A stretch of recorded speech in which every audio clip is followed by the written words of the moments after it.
Hi, I'm Reverend Theresa Crabtree, the creator of the SoulCleanse, which is a powerful method of releasing dark entities and non-beneficial energies. A lot of people come to me for a soul cleanse because they're being harassed by dark entities. In this video, I'm going to share information about the various ways humans become vulnerable to dark entity interference, and I'll address these vulnerabilities alphabetically in 3 videos. Part 1 is on this video.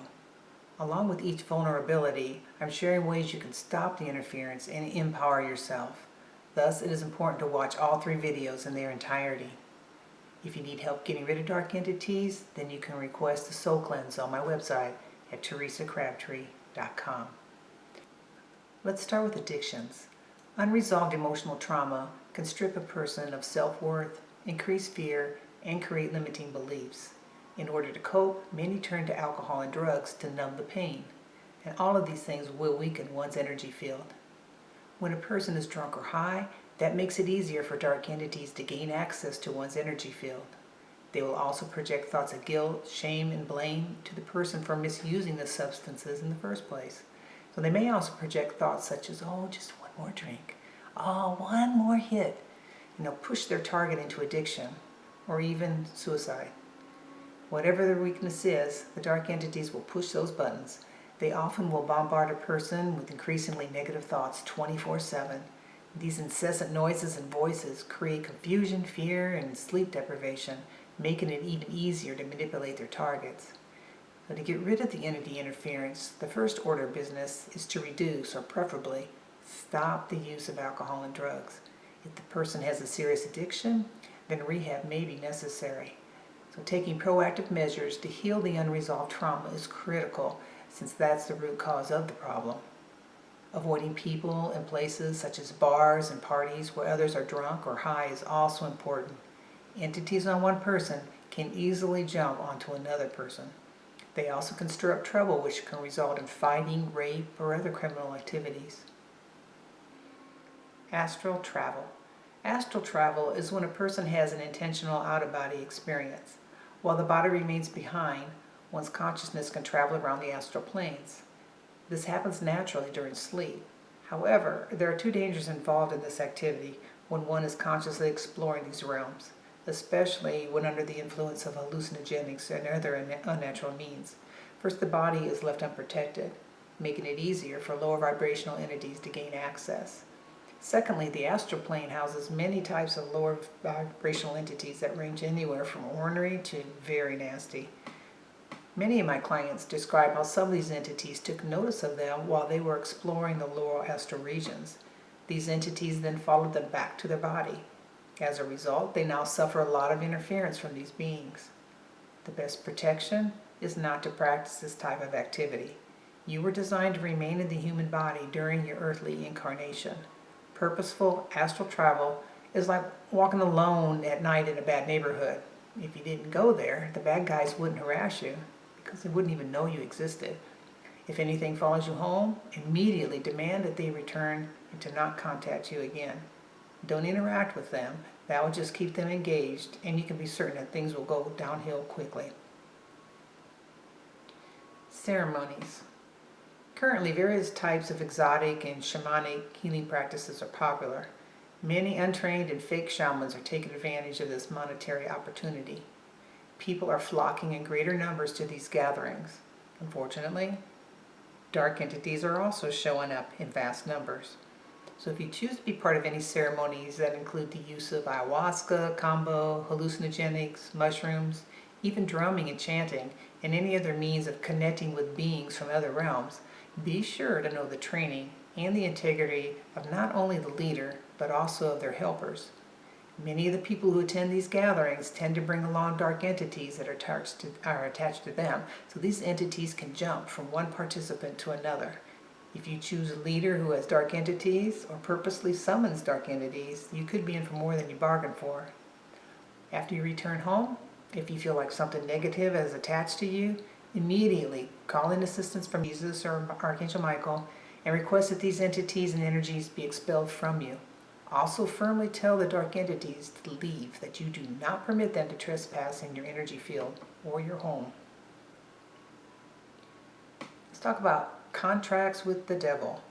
When things are looking bleak, either in the current or other lifetimes, one may make a contract with the devil.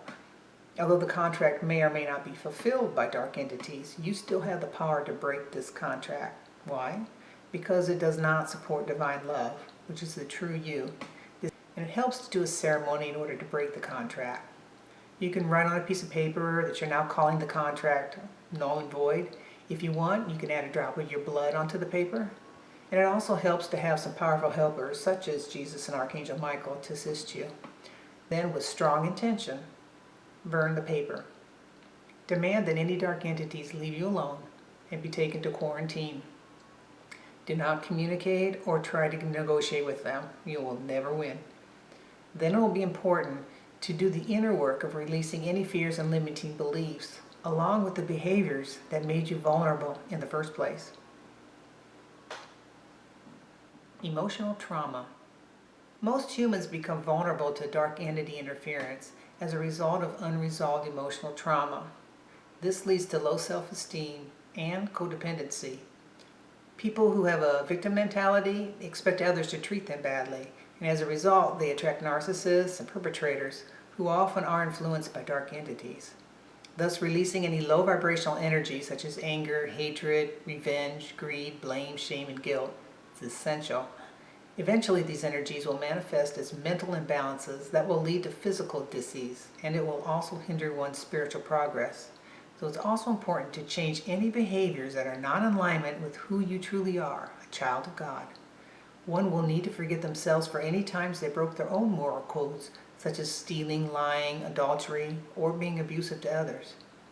It's also important to release any stuck emotions related to anyone who has abused you. Understand that anyone who purposely harms another is reacting to their own unresolved issues. In an abusive environment, especially one in which family members are abusing alcohol or drugs, some of the family members may have attached entities. The dark entities on them will do all they can to create chaos within the family unit. And this is part of the reason why abuse and addictions run through ancestral lines. Most children, when they enter humanity as a baby, they still have the high frequency energy of their soul. Thus, their auric field is strong, giving them some immunity to entity interference until they reach the age of reasoning, which is around 16. However, even before the child reaches this level of maturity, they have the ability to express their free will in ways that can allow entities to gain access to their energy field. But around the age of 16, most children become responsible for the choices they make. This is also the time when they usually have more freedom to explore away from the eyes of their parents. This is when they are often introduced to drugs, alcohol, pornography, sex, gangs, and criminal behavior, and that mixture makes them even more vulnerable to entity interference. Resolving past trauma is very important in order to increase the ability to give and receive love. Resolving emotional trauma through meditation and monitoring one's thoughts, words, and actions will lead to inner peace, and inner peace creates clarity and allows one to connect more deeply to divine love. Then one can trust their intuition more. All of this empowers the person and strengthens their energy field. When one builds their foundation on divine love, they'll not resonate with the dark entities. Their frequencies simply won't match. As a person becomes more aware, it'll be easy to discern what's in their best interest. At the bottom of my website, in the yellow box, you'll find a link to the Inner Child Healing exercise. This self-meditation technique can help you to overcome your fears and find the limiting beliefs that no longer serve you. Once these blocks are removed, moving forward on your spiritual journey becomes less cumbersome. Grief. Grief over the loss of someone you love, both human or animal, can block communication and make one more vulnerable to entity interference. So many who die hang around the earth plane for a few days or even longer. They may try to communicate with the ones left behind. The most common way the deceased can communicate is during dream time when the human's mind is less busy. Thus, if you have a vivid dream in which you feel like you were talking to a deceased person, that's likely what was happening. If the deceased person comes to you with any messages or energy that feels anything less than pure love, then one of two things may have happened. First, the deceased person may not have fully crossed over. Many people who die like to stay around until after the funeral. If it's been a week or so after their funeral, encourage them to look up and go with the loved ones they will see. However, they may choose to wait and go later. It will be very important also for you to understand and to tell them that you will be all right, and be wary of holding on to them so tightly that they won't continue on their soul progression. Secondly, if a deceased person comes to you and is anything less than pure love, it could be a dark entity posing as a deceased one. Some dark entities are even able to pretend to be light beings, such as Jesus or Archangel Michael. There are a few ways you can test the spirits. First, pay attention to how their energy feels and what their message is. If it's anything less than loving, do not continue to interact with them. If grief is a result of losing a loved one through a romantic or friendship breakup, dwelling on the other person keeps an unhealthy energetic connection between both of you. If either person has dark entities attached or harassing them, these beings can follow these energy cores and may choose to create more chaos, making it hard for both to heal and move on. Thus, it's important to heal the wounds from the breakup. Have gratitude for the lessons learned during the relationship and let the rest go. You can visualize yourself cutting the energy cord between the two of you with scissors.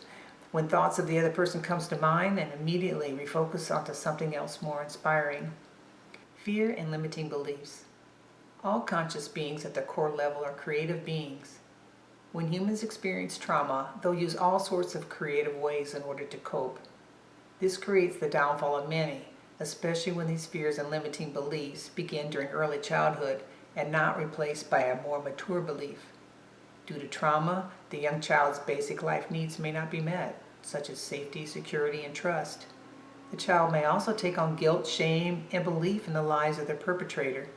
They may also have anxiety due to repeated assaults.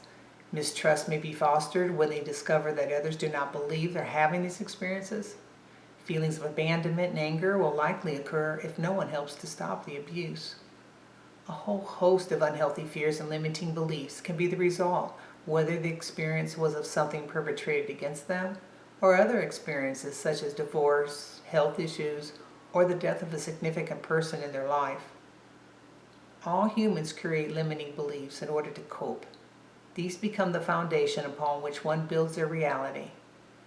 Many of these beliefs are immature, especially when created during early childhood, yet these beliefs may still be running in the background when one reaches adulthood. These limiting beliefs will create blocks to the natural flow of divine light and love. Finding these limiting beliefs is extremely important. When one can see how these old tapes are currently running and ruining their lives, it's easier to release them and to replace them with more mature beliefs and understanding. Dark entities have the ability to read a person's subconscious thoughts. They can also see the low vibrational emotions that people have stored in their body and energy field, and they will use these fears and limiting beliefs to prey on and harass their targeted humans. Thus, when one overcomes a fear of limiting belief, that energy will release from the body. Then no one, human or not, can press one's button on that topic. It's similar to a doorbell. If you cut the wire, no matter how often you press the button, nothing will happen because there's no connection. This concludes part 1 of How to Stop Entity Interference. I highly suggest that you watch parts 2 and 3. There I will be sharing more areas of vulnerability and resources on how to empower yourself more. If you need help getting rid of dark entities, then you can request a SoulCleanse on my website, TheresaCrabtree.com. And right now, be sure to subscribe to my YouTube channel and write your comments below. Namaste, and now let's go.